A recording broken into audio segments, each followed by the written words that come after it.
Hello, everybody in the IWC. Welcome to the Grim Wrestling Show. I'm Grim, and I am covering TNA's Bound for Glory pay-per-view. I know this is a little late. My bad. You know, I hadn't been getting up to you lately. I recorded an ROH video last Saturday, didn't get it up until, today. Ugh. So, we kick off with the match between Austin Aries and Brian Kendrick for the TNA X Division Championship match. Austin Aries wins at the end by brainbuster, and I thought it was a very solid match. I ended up giving it 3 stars. I've seen better from both guys, and if it had a little more time, I think it would be good. But as far as opening matches go, I liked it. That being said, TNA, why do you constantly have to use the X Division as a filler? As like an opening match? But I mean, WCW did the same thing with the Cruiserweight division. It just was, it makes it seem weaker as a division. It makes it seem like a non-marquee division, and I think it could compete with the main event. WWE used to do it with the Cruiserweight division. It's kind of sad. I thought the sliced bread spot where Kendrick went for it, didn't get it, but then was able to counter Aries into it, was really, really, really good. Other than that, I thought this match was solid, like I said, but not the best from either guy. We next went to RVD versus Jerry Lynn. This is one of those matches where I just think that it was disappointing, and that's because RVD and Lynn were never going to live up to what they did back in the 90s. Never going to happen. I'm an original ECW fan. It wasn't going to happen. RVD wins with a Van Terminator spot, using a chair and a ladder. It was really good, but I can ignore the breaking character at the end, but still, it just wasn't, it was a very disappointing match. I gave it 2 stars. Next up, we had Crimson versus Samoa Joe versus Matt Morgan. I'm not a fan of triple threat matches that are for the title. I just don't like them. I especially don't like the fact that Crimson and Matt Morgan are friends now because they both don't like Samoa Joe. It just seems weird to me. The match itself was really slow moving. Not as bad as the last match, but still just not there. Crimson winning, it's a smart move by TNA because they want to keep the streak going. I gave it 2.5 stars. So it was overall just an average match. The finish was kind of when Matt Morgan went with the carbon footprint and got stuck up on the rope, and Crimson then got speared. But Joe's just getting buried. He's just getting buried. Next, we come to the match of the night, in my opinion, Mr. Anderson versus Bully Ray in a Falls Count Anywhere match that was apparently hardcore. It was a very good match. Both men had their spots. I gave it 4 stars. The Anderson has twice in a row botched the finish, and I was able to ignore it this time because what happened is Bully Ray crawls over to him, and I think Bully Ray was the one that did this. He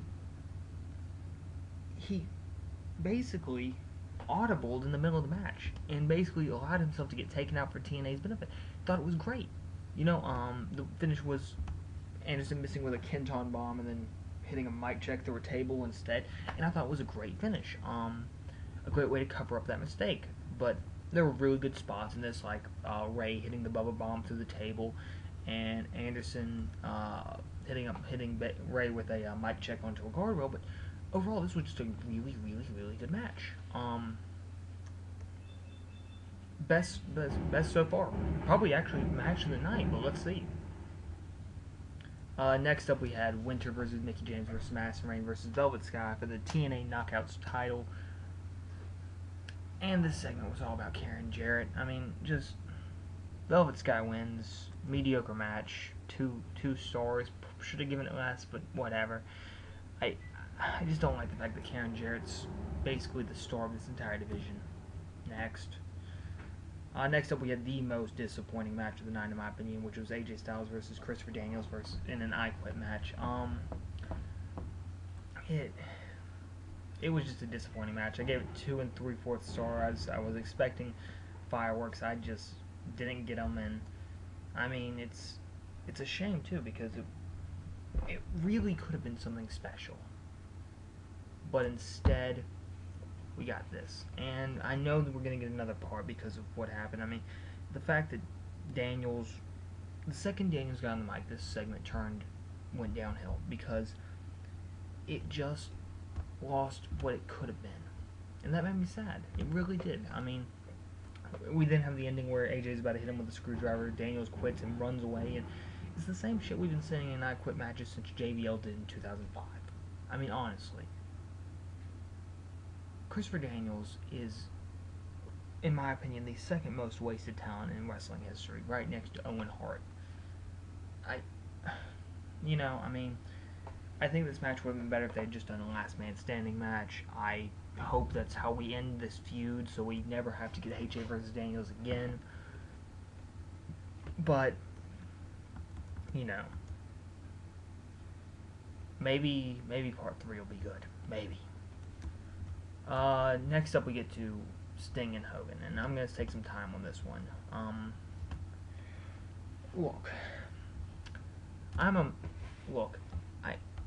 I don't know, I didn't really ever know how to rate this match. I ended up going back and forth in my head, and I eventually gave it 3.5 stars. It was an awful match. I didn't enjoy it. But you know what?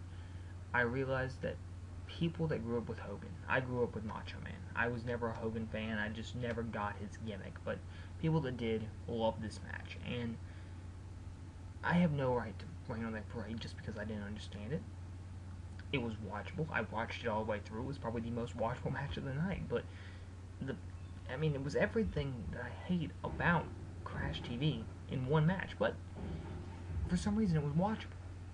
And what I'm getting at here is we are so negative that we don't realize that this match defied all logic, but it was just supposed to be fun. It was. At the end of the day, it was just supposed to be fun. And you know what? I've gone out of my way and I've awarded 5 stars to Christian vs. Del Rio at Extreme Rules just because it was fun, and this time I'm going to return the same favor to those that did not like that match because, quite frankly, I wasn't the target audience for this Hogan-Sting feud. I wasn't. If you'd criticize it, you weren't either. It was the Hulkamaniacs that came out to Philly that went wild, and you know what? For them, I'll give it 3.5 stars. Personally, I thought it was awful, but we move on. We go to the final match of the night, which is between Bobby Roode and Kurt Angle. TNA really botched this one. After weeks of building Robert Roode, Bobby Roode, to be the next big thing, they have him lose the way he did. It was just... I don't know if it was Hogan, I don't know who it was, but whoever basically decided that Roode wasn't ready, you wasted my time. I've been saying for a long time that the BFG series was awful. I have. But you just made everything I said correct by doing what you did.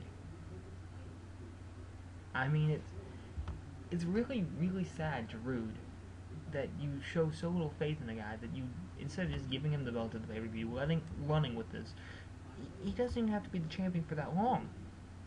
He can have a Jack Swagger-esque championship run if he's that bad, but still, to do what you did, I don't like it. Wrestling's all about timing, and it felt like you just botched the timing. You know, if Roode was ever going to be champion, this had to be it, and, you know, you just didn't do it. I ended up giving this match 2 stars because it was a good match, but, I mean, just what they did to Roode was just bad, in my opinion. Ended up giving this pay-per-view as a whole a C-. Thought it was very disappointing. The match of the night was by far Bully Ray versus Anderson. The move of the night was the audible they did.